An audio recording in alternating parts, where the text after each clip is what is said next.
me, sir. I have to serve the beverages. Yes! Hi, I'm Kristen. I used to be a flight attendant, and then COVID. Now, I'm a YouTuber.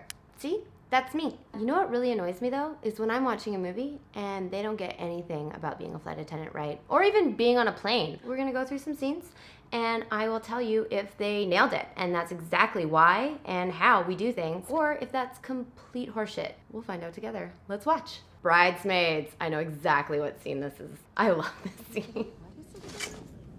And there is a bar. So right out of the gate, there's almost always someone on the flight, on a long flight, who's drank too much or taken too many sleeping pills. And this lady kills it. Kristen Wiig is my hero. We'll keep going. Oh my god, it's great. Hey, buddy. Also, the lady that stands in the aisleway to talk to her friends for hours is our least favorite person. And if you're talking loud, you're an absolute asshole. And I'm gonna go. I can safely say she's everyone's least favorite person on the plane right now. And like how she went through the curtains, that means she's now in a different cabin. She's definitely not supposed to be there. Miss, you cannot be up here. Hello, And that's what we would say to you. I just want to be here with my friends because I'm with this group. And if you touched me, we would have a problem right away. Coach passengers are not allowed up here in first class. It's policy. I'm sorry. We call you economy, not This coach. is a very strict plane that I'm on. Welcome to Germany. He's doing a really good job at keeping his He does composure it. and a very Asshole. open body language. That is how we are supposed to deal with these. Good idea. Catch you on the flip side, motherfuckers. I'm leaving. Thank you. Yep, that would It should be be, open because it's civil that rights. happens. This is the 90s. and that happens. It's not. You're in the wrong decade. You are. Okay, I am. Really quick, that woman that walked by with her hair down, n'est pas. This is how you do your hair as a flight attendant. There's a reason.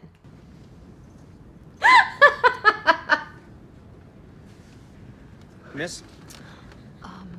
No. So we get people that try and sneak up to first class or business all the time. And it's like they think that we don't know that there isn't supposed to be somebody in that seat, or that that seat's supposed to be empty. Like, we know there's only 12 seats in that section. If all of a sudden you're sitting in it, we know. We actually have to learn the names of each person seated in like a premium section for guest experience purposes. If you're not on our list, we're gonna tell you to leave. Please go back to your seat. Yes, I'm with him. I'm a Mrs. Iglesias. No, you're not. You were just out here and you put sunglasses on. Out. This is exactly how we would handle this. No, ma'am, I'm afraid that's not allowed. Help me, I'm poor. No, listen, we're a whole wedding party. I'm the bride. I'm getting married. The seat's empty. She's obviously... I understand, but Claire's right. Everybody go back to your We seat. quote this movie to each other especially. all You the have 3 time seconds to on the go back to your plane. Stowe. What kind of name is that? Oh, that's not a name. My name is Steve. Part of me You actually want thinks that this man might I'm a actually be a man. flight My name attendant. is Steve. He You're a is flight attendant. perfect. That's absolutely accurate. You can close that. Yeah, nailed it. All right, we're gonna go into Sully. Before I even watch this, I have to say, when I watched this movie the first time, they did an amazing job. So I'm really interested to see what scenes we're gonna watch together. Oh, LaGuardia. Hell on earth. Like, truly, it has, I think, a 3.5-star rating, and I don't know who's doing that. Probably the rats. Once I'd like to get out of LaGuardia on time. Well, you know, Wouldn't we don't all? get out of LaGuardia on time. Yeah, what's that? Fly to JFK.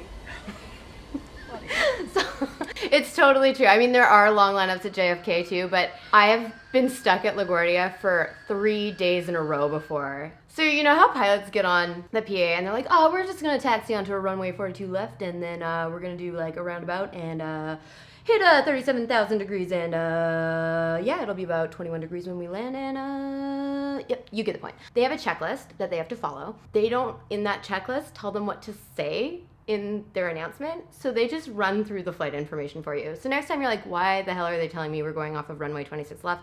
That's why. They don't know what to say. They're socially awkward. So sometimes you get to sit in the little seat in the flight deck, and that view that you just saw over their shoulders is basically your view in that seat. It is the most spectacular view. Whoa. Except for when you see that.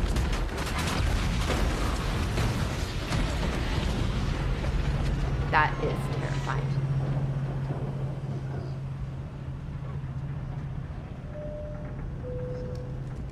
Okay, so right here, you've just felt the plane go and it's making a noise that it normally doesn't make on takeoff. And now you're getting the flight call, which is the double ding, that the pilots want to talk to you.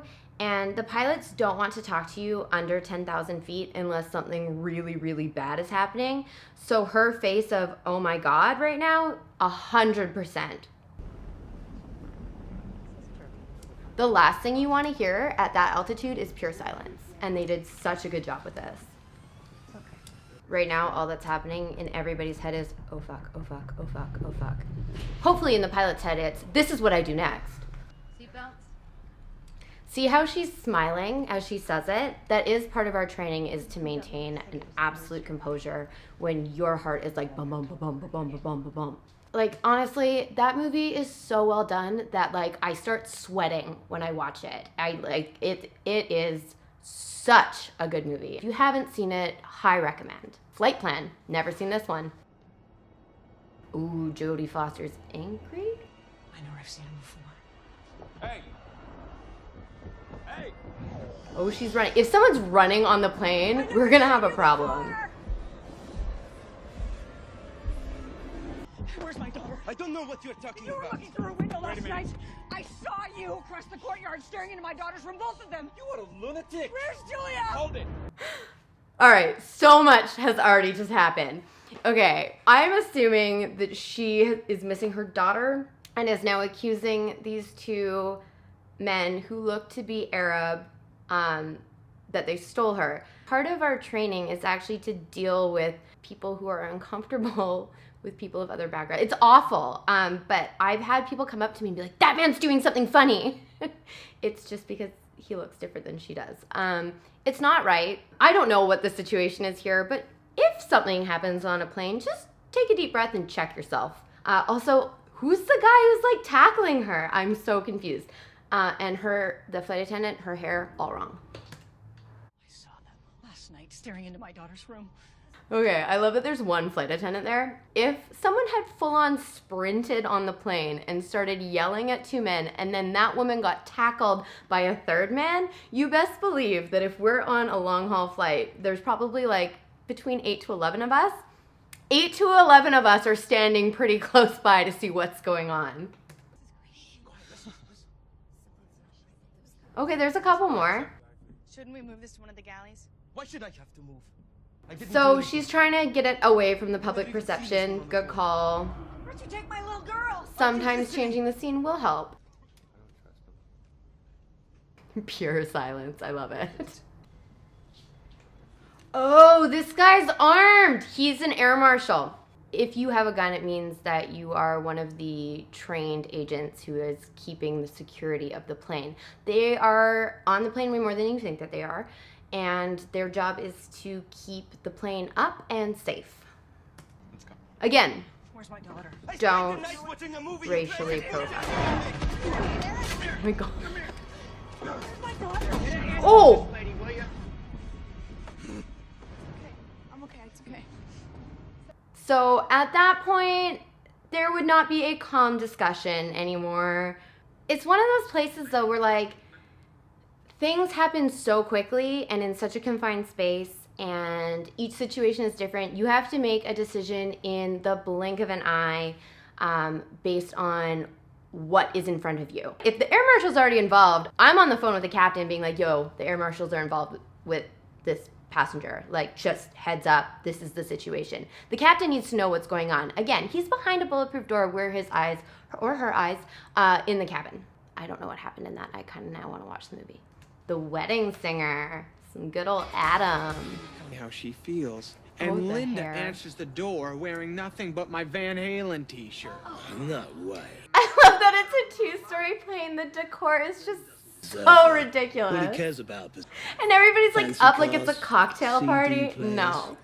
Some creeping coach who thinks he's Don Johnson just asked me to be... I just cannot get over how flight attendants are portrayed. Okay, so like every single movie where it's sort of like the airplane's just like an extra scene to keep momentum going, the flight attendants are always in short skirts, hair's down, loosey-goosey. No, we wear long skirts because we have to have full range of motion. If your skirt's up here, you can't do a deep lunge, or you can't do anything without like having your skirt come up. Your hair's back so that if you have to fight a fire, you can put your smoke hood on and it's not gonna be in your face. And then also, if you're in the flight plan one with the girl with the long hair and that terrorist wanted to take you, you just grab your hair. Anyways, there's reasons. There's reasons we all look like this. be part of the Mile High Club. I said I was grade A, top choice meat. I have been asked if I'd like to join the Mile High Club. I don't know what people think my job is. What's the Mile High Club? And since we let our first-class passengers do pretty much whatever they want. So we don't. But we have been known to let like performance groups that are traveling perform in flight. Once I had an entire orchestra and an a cappella youth choir, and they did a 20-minute concert. It was amazing. So yeah, like this probably won't happen, but it could. Get out of the way! Excuse me, sir, I have to serve the beverages. Yes, 100% yes. So, yeah, we wouldn't probably ram into you with our cart, but like absolutely, if we're trying to do service and you're standing in the aisle, we're going to tell you to get out of our way. I mean, no, we're not gonna like shove you with the cart and jam you in the toilet, but that was great. Red eye. Never seen this one.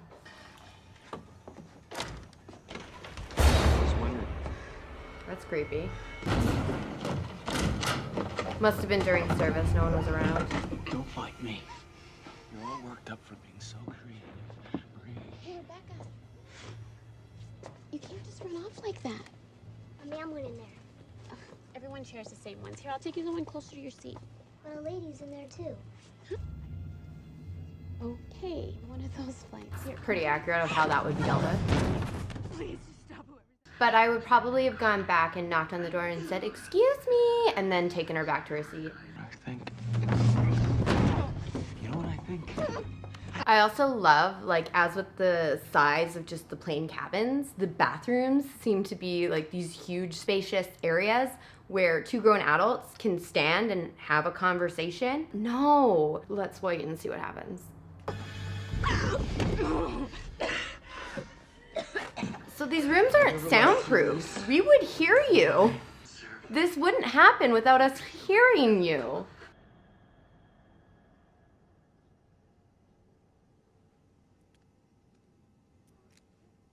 She took her seatbelt off while they're taxiing. Naughty, naughty. What if it stopped suddenly? That happened once. We were taxiing, and I'd warned this guy. I was sitting at front. I could see him. He was in the front row. Kept taking it off, and I said, "Please put your seatbelt on." For like the 18th time, and we did have to stop suddenly, and he flew out and hit the bulkhead, and it took everything not to laugh at him.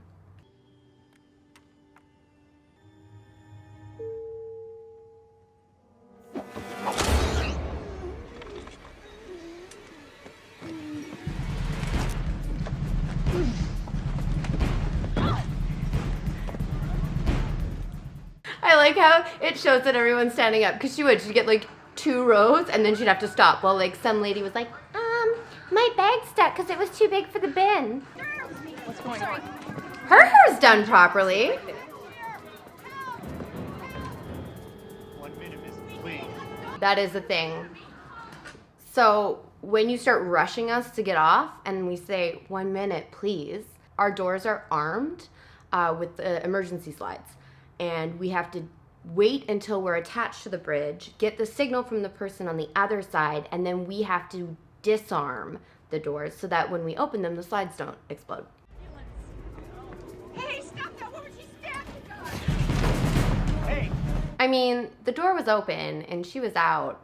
And at that point, I'd probably be pretty pissed off, but like she's sprinting and it would take a lot at that point for me to chase her down. I would tell the bridge agent and make the airport people deal with it at that point. We have very divided jobs. Anything that happens on the airplane, that's my problem. Anything that happens in the airport, that's the airport's problem.